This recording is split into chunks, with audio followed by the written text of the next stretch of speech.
Testing, 1 2 1 2. Okay, I think I'm probably ready when you are.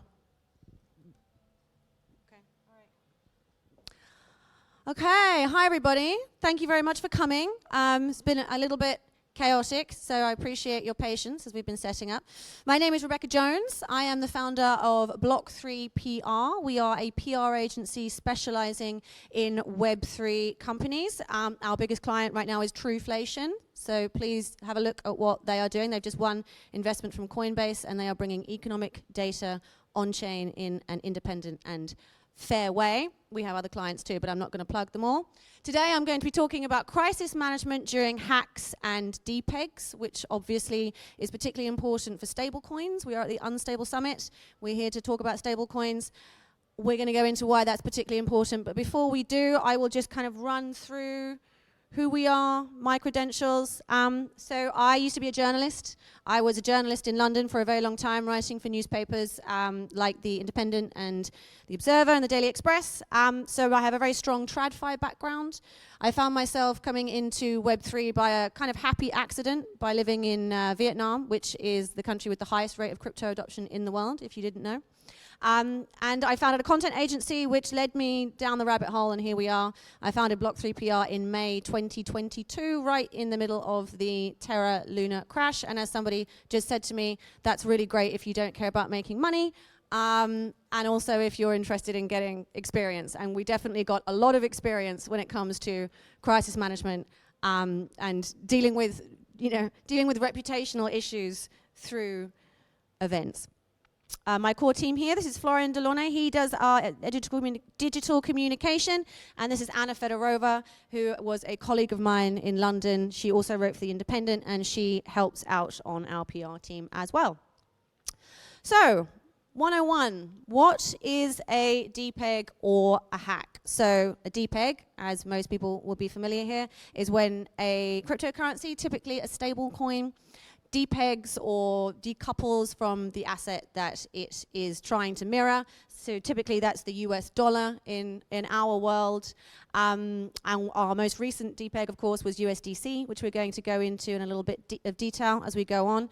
And then a hack is sometimes related to a depeg, but it's a much more live situation. And I'm sure maybe you guys might have dealt with a hack even hands-on at some point during your careers. It's a multifaceted live situation that has a lot of different angles that you have to cover. So we'll go into that in a bit more detail.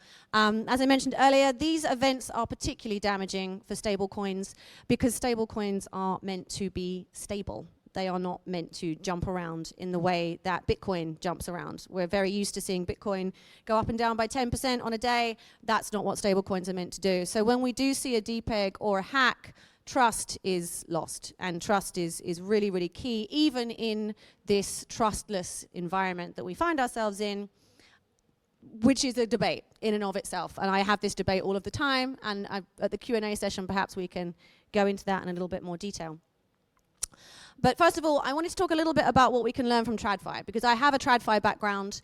And as much as there is an antagonistic relationship between TradFi and Web3, there are things that we can learn, especially from 2008, the global financial crisis.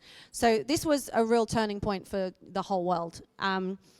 We are still feeling the reverberations of it in terms of monetary policy, quantitative easing, money printing that was rolled out during then and then really, really rolled out during COVID is the reason we're now facing high inflation, high interest rates, and as everyone will know in this room, it's the reason that crypto exists, because Bitcoin was founded in 2009 as a direct criticism to the corruption that was uncovered during the great financial crisis. The person that came out as the hero of this, as you may or may not know, is this guy here, Jamie Dimon. So Jamie Dimon's the CEO of JP Morgan. And JP Morgan was probably the only bank at the time that came out and said, quite famously, to the shock of all investors, the mortgage market is a ton of shit. And I hope I can say shit. If not, you'll have to edit that out. It's a ton of shit, and we're involved to the tune of perhaps about 95 billion. And it's not going to be pretty. So they got a lot of criticism at the time, but in fact, their transparency during that period meant they came out the solid winner. And Jamie Dimon in particular was very, very, very visible. He was always at the forefront of any kind of committee, any government committee, very, very forthright. JP Morgan shares, I think, went up something like 180% between 2008 and 2018, perhaps. And it's now the biggest bank in the world. And this really was to do with the way it was handled. And it was handled in a way that generated trust. And again, we're always going to come back to this issue of trust because it's crucial, even in Web3. We look at somebody like Jamie Dimon, who's a very calm and collected statesperson, and we think, Daddy's in charge, he's got the wheel, we can relax, our money is safe. And so this is really what we're trying to get to, I think, in Web3, perhaps in a different way, but trust is really key, and it's what we have to work on as an industry. Okay, so going deep into Depegs, the last two, or the very big ones most recently, USDC, during March of this year, when we did have another wobble at the US banks, which of course turned into nothing because the Fed decided to rewrite the rules. And then of course we have UST, and they're two very, very, very different situations. They're also two very, very different coins, and that's worth mentioning, because obviously I'm taking this from a comms perspective, but it is worth mentioning, you know, UST was an algorithmic stablecoin based on very shaky foundations. USDC was a centralized stablecoin that, you know, had proven reserves backed by BlackRock. So they are two very different coins, to say that. But nonetheless, you know, the leadership when we saw those Depegs made a very, very big difference. Just to remind everybody of what that looked like, as if any of us could forget, this was UST's leadership when all of that went down. We had some memes. Although, you know, strong engagement on that meme, it can't be denied. We had some poetry, that was cute. Yep, that was nice. And then, of course, the famous deploying more capital, steady lads. You know, we saw May 8th, May 8th, May 10th. Then by May 17th, we now start seeing very long tweet threads on what can be, you know, what they're doing to try and save this project. Again, foundations were very shaky. We could go into the technicals, and in fact, if anybody wants to come up and question me on what I say at any point on the technical side, please do. I'd love to hear about it. But the approach here was just everything not to do. It was mocking the situation. It was not in touch with the user base. It wasn't taking anything remotely seriously. And it was key to the downfall, alongside, of course, the algorithmic situation between UST and Luna. USDC, on the other hand, very different situation. The key thing, actually, for USDC and for Jeremy Allaire is getting out ahead of the story. So this tweet here regarding the $3.3 billion of USDC reserves at SVB, that almost came out before anybody really knew what was happening at SVB.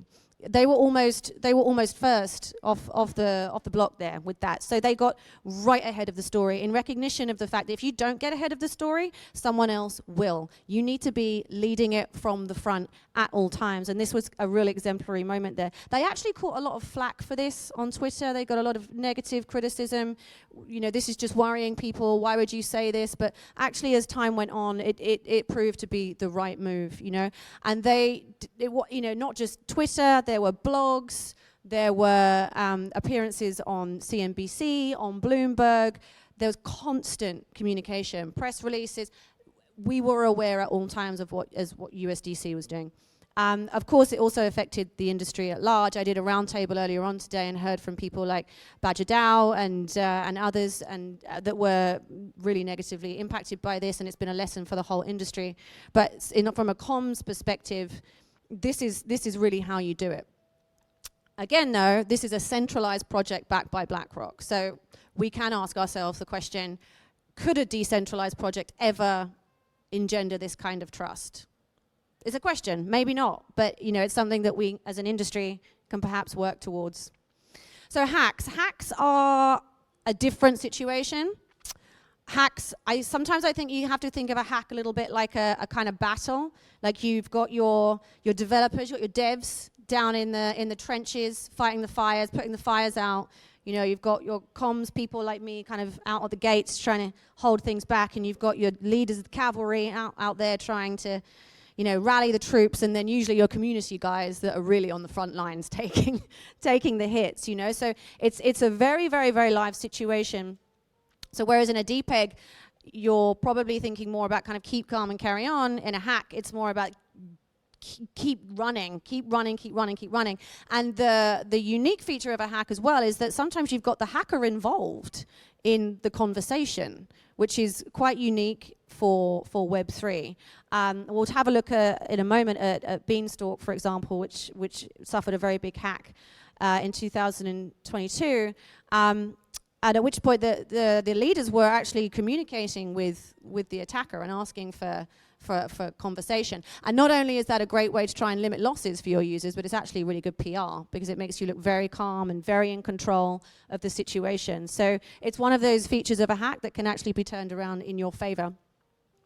But just to go a little bit deeper into these two different examples, we're going to look at Beanstalk, as I mentioned, and also Casio. And the lessons learned there between these two events in March and April 2022 is that your community really, really, really matters, as we've already touched on. So Beanstalk communicated very clearly with its users, and Casio decided to just go on holiday and leading the narrative. So Casio was a Solana application. It lost 52 million in, I always forget, I think it was an infinite mint glitch. One of those lovely technical things, but effectively it did. The hacker found a vulnerability within the collateral mechanism, which led to the downfall and the draining of the protocol. And honestly, this was about the only communication that was issued from Casio here, and then there was nothing. There was actually a canny user that decided to try and update everybody else. But otherwise, 52 million disappeared, and we never heard from Casio ever again, and Sabre actually took a really nasty hit to its reputation. If there's any Sabre people here, I might get into a bit of trouble, but Sabre didn't come out very well from this. So again, this is an example, really, of how not to do things ever. Beanstalk, on the other hand, this was, at the time, I don't know now, but at the time it was the 4th largest hack in DeFi, so it lost, I think, 181 million. But 4 months later, it relaunched. And it relaunched because of the way that this was handled. Again, constant communication, straight out on the front lines, tweets, AMAs, blogs, community engagement. I was chatting earlier on to somebody from Qidao, and he said the same thing, that the most important thing in situations like this is that you're out there engaging with your community. Even if you can't really tell them anything of substance, sometimes you just need to be there to hear them, you know, because people are losing money and they're frightened. And so your community team should be out there reassuring them all the time. That's really, really, really key. So 4 months later, they relaunched. They gave an exclusive to Cointelegraph during this relaunch as well. So they were really engaged with the press, which is very key because, as we know, the crypto press can get a little bit nasty when things go down. So it's good to have them on side. This is something I work a lot with. I do a lot of relationship management between my clients and the press, so that there's always those strong relationships you can lean on when the times get a little bit tough. You want them on your side, and Beanstalk recognized that, and they had Cointelegraph on their side, and that really, really helped. And they're still alive, despite being one of the biggest hacks in history. Their TVL is somewhat lower than it used to be, but and even though Bean is volatile, it still pretty much hovers around its $1 peg. So, you know, it survived, whereas Casio is gone, and the way that they communicated is key to that survival. So, just to kind of sum up, really, how to manage a crisis on the PR side and also the social media side, social media being crucial in Web3. So PR, get ahead of the story, as we saw with USDC and also Beanstalk, who did things very well. be the first to be talking about it. Don't be the second person to be talking about it even. Be the first person to be talking about it. You want to be leading the story. You know, if something's gone wrong, get out there and say it's gone wrong. Be the first person to say it's gone wrong. Be transparent. You know, you really do want to be as transparent as you possibly can. You can't always be super transparent, especially in a hack situation if you have law enforcement involved. I mean, that's if we're getting very top level, you know, sort of tornado cash level. But if you do have law enforcement involved, you won't be able to give all of the details, but you can say what you are doing about it right now, and you can try to reassure users in terms of what they should do in a very clear and transparent way. That's really, really important. Be visible. Again, thinking back to our TradFi example and kind of Jamie Dimon and Jeremy Allaire during USDC.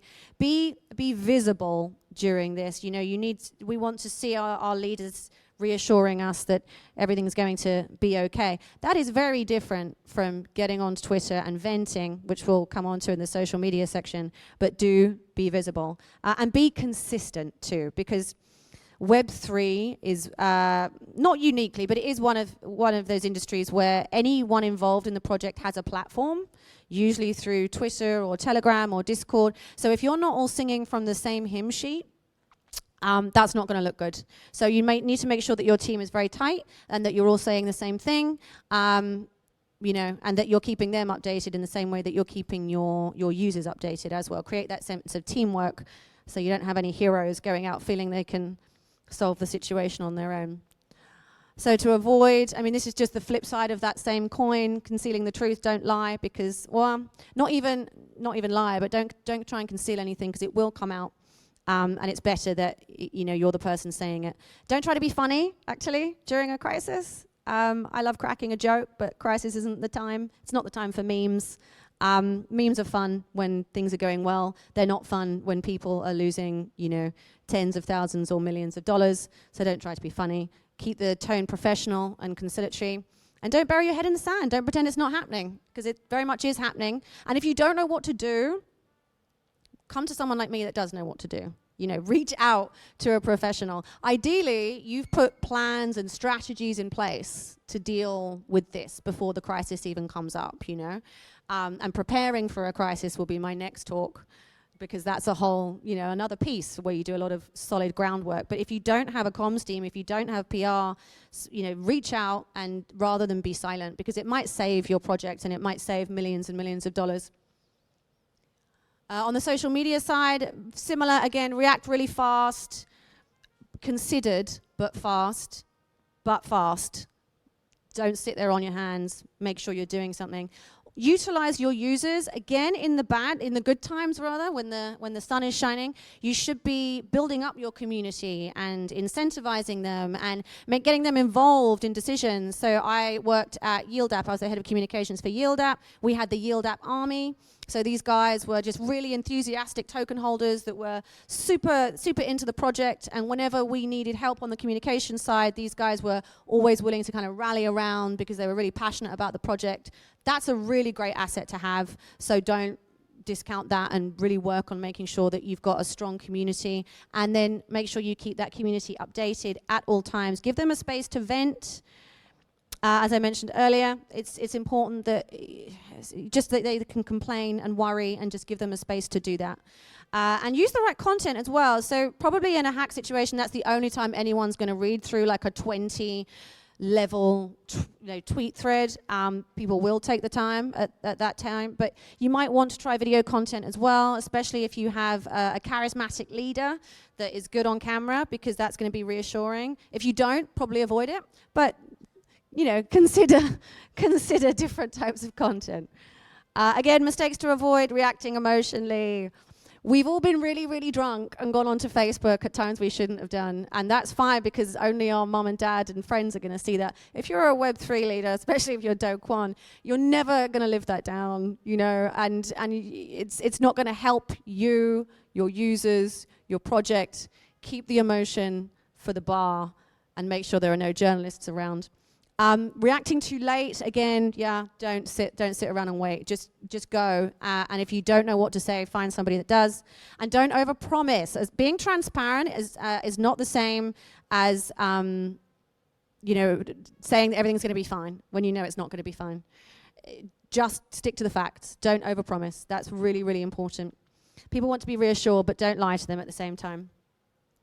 Now, I was going to do a little breakout session, but actually I don't think we probably have enough people today for a little breakout session, so I think we're just going to stick to the Q&A. And I'd love to hear any thoughts or feedback you guys have on hacks and depegs.